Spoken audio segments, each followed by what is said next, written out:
আমি মনে করি তারা যে কাজ করেছে এটি আদালত অবমাননা করেছে।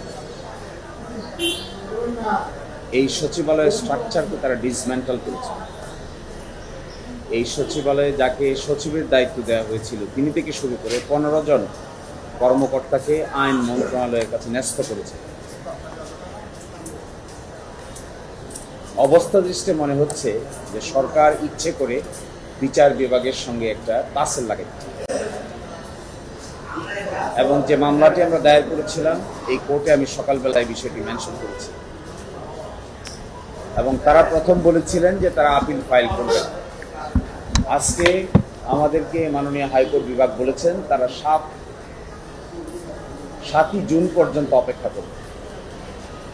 7ই জুনের পরে হাইকোর্টের এই রিট পিটিশন শুনানি হবে, কারণ 7ই এপ্রিলে রায় প্রকাশ হয়েছে। আপিল দায়ের করার সময়সীমা হলো 60 দিন। এই 60 দিন 7ই জুনে অতিক্রান্ত হবে। এই 7ই জুনের মধ্যে যদি সরকার পক্ষ এই ব্যাপারে আপিল দায়ের না করে সচিবালয়কে ডিসমেন্টাল করার যে কৌশল নিয়েছে এটি তারা সম্পন্ন করেন, তাহলে 7ই জুনের পরে আমাদের হাইকোর্ট বিভাগে নতুন আইনকে চ্যালেঞ্জ করে যে রিট পিটিশন করা হয়েছে এটি শুনানির জন্য গ্রহণ করা হবে।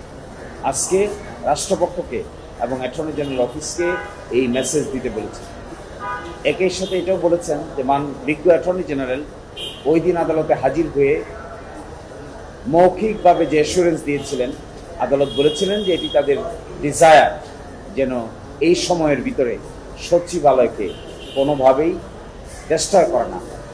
কিন্তু আদালতের সেই ডিজায়ার তারা শুনেননি, আপিলও ফাইল করেননি। এই ধরনের আচরণ সিরিয়াসলি কন্টেম্পচুয়াস। আমরা কন্টেম্প নোটিশও দিয়েছি, আমরা দ্রুতই কন্টেম্প পিটিশনও ফাইল। পিছন থেকে সরেন। আমরা মনে করি বিচার বিভাগের সঙ্গে এই ধরনের আচরণ করাটা শুধু দেশের জন্য ক্ষতি না, দেশের ভাবমূর্তি বিদেশেও ক্ষতি। একটা বড় ধরনের সংস্কারের অংশ হিসেবে বিচার বিভাগকে আলাদা সচিবালয় প্রতিষ্ঠা করা হয়েছে এবং এই সচিবালয় প্রতিষ্ঠা করার ক্ষেত্রে বাংলাদেশ সম্পর্কে পৃথিবীর বিভিন্ন দেশে মানুষের ধ্যান ধারণার ভালো জন্ম নিয়েছিল, উচ্চ ধারণার জন্ম নিয়েছিল যে বাংলাদেশ সত্যিকার অর্থেই একটি স্বাধীন বিচার বিভাগ প্রতিষ্ঠায় কার্যকর ভূমিকা রেখেছে। কিন্তু যে কাজ এখন করছেন এটা অনেকটা পিছন দিকে ঠেলে দিচ্ছেন। তারা পিছনে দেখছেন, তারা ফরওয়ার্ড লুকিং না, তারা রিফর্মের পক্ষে না, তারা বিচারকদেরকে স্বাধীনতা দেওয়ার পক্ষে নয়, বিচারকদের নাকে তারা নাক পাশ লাগিয়ে রাখতে চান। এটি শুধু দেশের জন্যই ক্ষতি হবে না, দেশের ভাবমূর্তি দেশের বাইরেও ক্ষতি হবে। ইতোমধ্যে শুরু হয়েছে, বিদেশি যারা স্টেক হোল্ডার আছেন তারা এই সমস্ত ব্যাপারে কনসার্ন রেজ করেছেন।